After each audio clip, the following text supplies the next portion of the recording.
Hello, Viking fans, and welcome to this playoff edition of Viking Talk with Coach Josh Morgan. I'm Brandon Davis, and as always, great to have with us Warren Central head football coach Josh Morgan. Coach, good to see you again. You too, Brandon. Well, Coach, we take a long trip last week up to Batesville. We come away with a disappointing 35-6 loss to South Panola. Had a chance to go back and look at the film, so what are your thoughts on the game?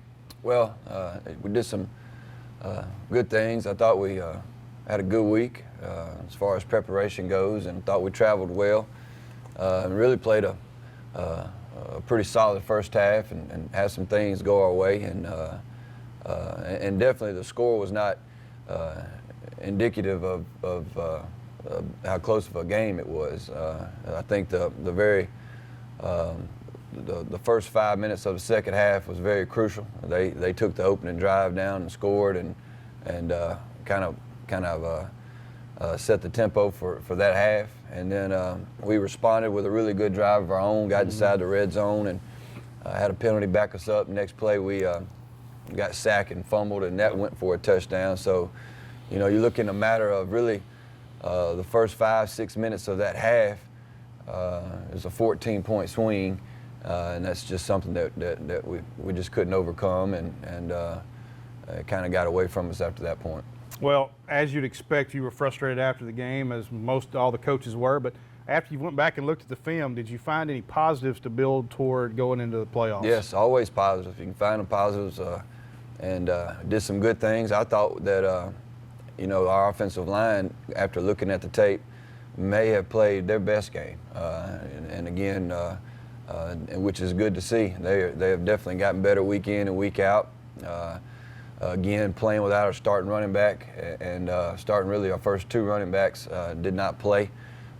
Missed them, missed that aspect of it, but that was a strength. I thought that we blocked well. I thought we were physical up front. I thought the defense played well, other than really two plays. They had two long runs on us, a 27-yard touchdown run, and a tailback broke a 72-yard run there toward the end that really kind of put the nail in the coffin for us. But two really long plays, explosive plays that we just can't happen and can't allow to happen. But some good things there, and again, we always try to learn from our mistakes, and hopefully we can move on. Well, second week in a row, Coach, we've played very competitive in the first half against number 1, number 2 ranked 6A teams in the state. We come out in the second half, seemed like the wheels have fallen off. South Panola scoring 28 in the second half to win 35-6. Have you and the staff been able to identify what the issues have been these past 2 weeks? Because, you know, hard truth is, in the last 48 minutes of football, we've been outscored 72-7. So have you been able to pinpoint what the issue is and how you correct that going forward? Well, I think the first thing you look at is you're playing two really good football teams. And we're, you know, a lot of that's, we're very fortunate to be so close in those games in the first half and doing a really good job and having some breaks go our way. And very good football teams, very talented, very explosive football teams, and you know, a lot of that credit goes to them. And we've got to be better in some areas. We have to do a better job of maintaining that level of intensity and that level of focus for 4 complete quarters. Not going to beat a good team playing 2 quarters. Not going to beat a good team playing 3 quarters. It's got to be a you know, a total of 4 games, and allowing ourselves the opportunity to have a play or a series there at the end of the game to win the game. And you know, again, we know that it's not something that it's some kind of a jinx or anything. I think that those 2 teams have played better than us in the second half, and we've got to make our own breaks. We've got to be opportunistic, and you know, our focus has to. We've got to be able to keep that same intensity again, and we also have to find some consistency. We haven't been able to find, you know, our really good teams have an identity that no matter what, we know we're going to be able to do this. And running the football is one of those as it's been, and we've got to get back to being able to run the ball. I think you can control the game like that. I think that also allows your defense some rest. And again, that's why this is the greatest team sport there is. It all goes hand in hand, and able to play that complementary football that we win and like to do around here. Well, bottom line is, too, Coach, a lot of coaching staffs throughout the state were doing inventory this week. You're preparing for a playoff game, so that's a blessing. We're continuing to play. Absolutely. About that, first round this week, we're going to Oxford to take on the Chargers. What should we expect from Coach Cutcliffe's squad? Well, they're a very good football team. They're undefeated in their district. They've only lost one game. I think that came to Starkville early in the year. Very good football team, very talented. I think they have a very senior-heavy team, a lot of experience, a lot of older boys on the team who play meaningful football. And again, it'll be another top 5 opponent for us as far as we're concerned, and it'll be a really big challenge for us. Well, Coach, they have the top-ranked defense in 6A, only giving up 9 points per game, statistically speaking. Talk about the unit and discuss why are they so effective. Well, they run a version of the 3-3 stack that everybody's kind of getting to these days, and which puts a lot of speed on the field. They're very quick, very aggressive.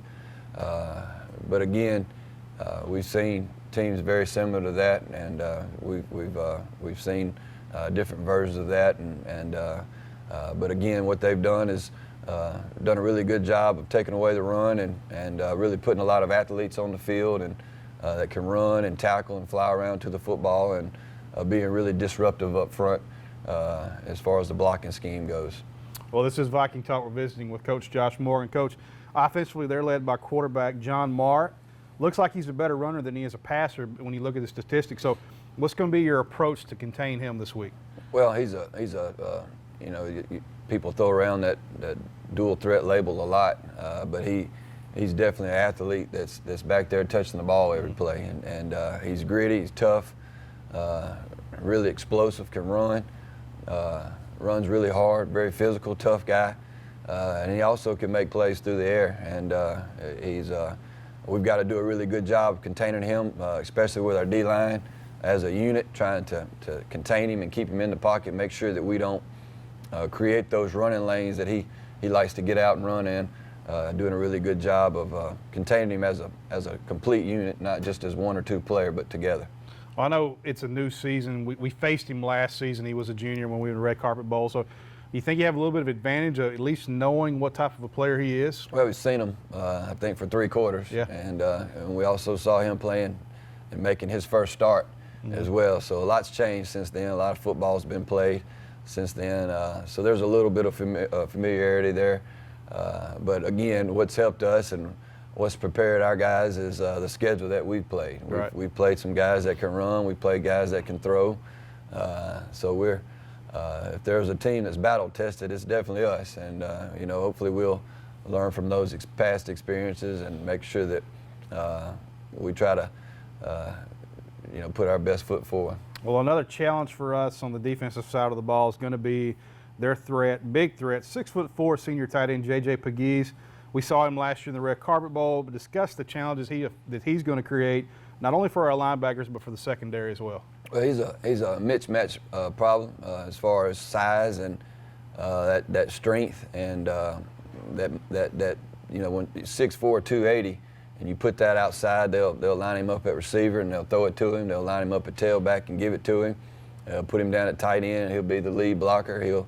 He'll take the direct snap in quarterback, and so that he's literally doing it all. And there'll be a reason that where they put him, there's a reason behind it, and he's done a really good job. Highly touted, player for them, and really done a lot and for that program, and him and the quarterback will definitely be the keys for us defensively.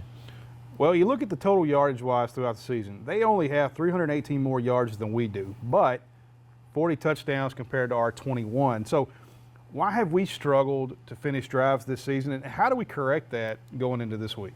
Well, I think a lot of the times that that we've been down there, it's most of it's been self-inflicted, whether it's a false start or like it was the other night, some kind of penalty that backs us up and kind of kills that momentum. But a lot of times, it's just one of those deals where running the football and being able to be consistent in that run game is that's just something that we've been constantly working on, and we'll continue to get better at. Well, Coach, when you have two good defenses on the field like we're going to have this Friday night, games can come down to field position. So talk about the importance of winning the special teams phase of the game, especially in the punting game. Yeah, we talked about, in our team meeting this week that, one of the biggest things is it will be field position and using all three phases, and defenses creating 3 and outs or short fields for our offense. Our punt team and punt return teams is finding ways to find those hidden yards and finding ways to help ourselves in every which way we can. And our motto all year long has been finding ways to win. There's all kind of different ways to win, and using every facet of the game, using every play of the game, and trying to be perfect in all that we do as far as execution, and to give ourselves the best chance that we can get. So again, playoffs, and the stakes are just about as high as they get, and so everything is really multiplied and amplified as far as field position, as far as urgency, as far as mistakes. Everything is just it's just so crucial, and field position will be a really big deal during this game. Well, Coach, it's no disrespect to Oxford or any of Region 1, but when you compare our schedule versus what they have faced, it's easy to say, and you just alluded to it, we've been battle-tested all season. The number of top 5 teams that we faced, I'd put that up against anybody in the state. So knowing that, how confident is this team and how they responded this week in practice? Well, we know what we've been playing against, very good teams, and we've been neck and neck with in a lot of those games, and we've definitely gone up against some strong competition, and we respect Oxford. There's no doubt about that. They're a very good football team.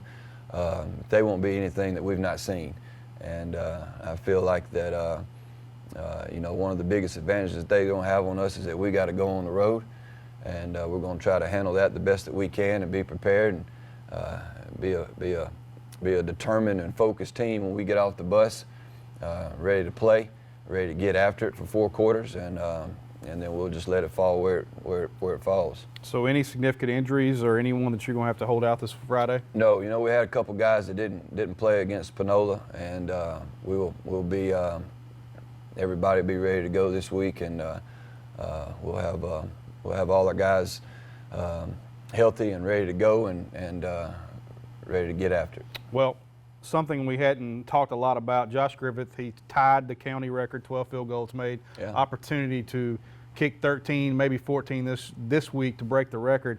Talk about having him, he's a soccer player, so talk about bringing him over from the soccer program and what he's meant to the football team. Well, as a coach, first thing you say is, I wish we were scoring touchdowns instead of field goals, is the first thing. And but he's been a big weapon for us. He's been dependable and consistent, and we feel like he's also shown that he can hit from 40 plus, and which is good for us, and his confidence is getting there. And again, if he was here, he would tell you his operation as far as Tevin Bell, the holder, and Darius Smothers, snapper, all that goes hand in hand. That whole operation, the guys blocking for him up front, they all play a hand in that. But he's been a consistent weapon for us. He does all 3 of our kicks for us. He punts and kicks off as well, and he's just done a really good job, and we look forward to bigger things from him. Well, Coach, what are going to be the keys to beating this Oxford squad? Well, we have to have a belief in ourselves. We have to have a confidence in ourselves to be able to do this, and that's the first part. If like we talked about, if a belief in the determined team, going up there with a purpose that, and then we have to have that will. And I'm talking about stuff that's intangible. It's X's and O's. Everybody has played so many games this year, and schematic-wise, there's got to be something special inside of our guys. That there's a deep will to win, and it's hard to overcome. And so we've got to have those 2 things intact: the belief and the will, and then we've also got to execute. And what I mean by execute is we've got to find a way. You look at really our last 3 weeks, as far as running the football, we've not we must be better there, and we've got to find a way to run the ball. And you're talking about cold and playoff weather. Running the ball is got to be there, and we've got to have a big night from our offensive line and our running backs. We've got to have some explosive plays from our skill, and our defense has to be lights out, and they've got to be lights out all night long. Got two really big playmakers on the offensive side of the ball that we've got to do a good job of really rallying to the ball. You don't tackle 6'4", 280 by yourself. It's got to be a rallying call, and got to do a good job as far as playing as a unit, and really doing a good job of third down defense. So third downs will be crucial on both sides of the ball. Got to have our playmakers make plays, and really got to win, find ways to win up front on both sides of the ball. Well, Coach, best of luck to you. Looking forward to it tomorrow night. Thank you. Well, I want to thank you all that joined us last Friday night, Panola. That was a long ride, and it was a cold one as well, so we appreciate you joining us and being there. The winner of this game against Oxford will take on the winner of South Panola, and I believe they're playing Tupelo. So we expect to be playing next week, and we expect to be back to seeing you for one more week. But until then, we thank you for joining us, and I'm Brandon Davis. He's Josh Morgan. Until next week, rise up, Vikings.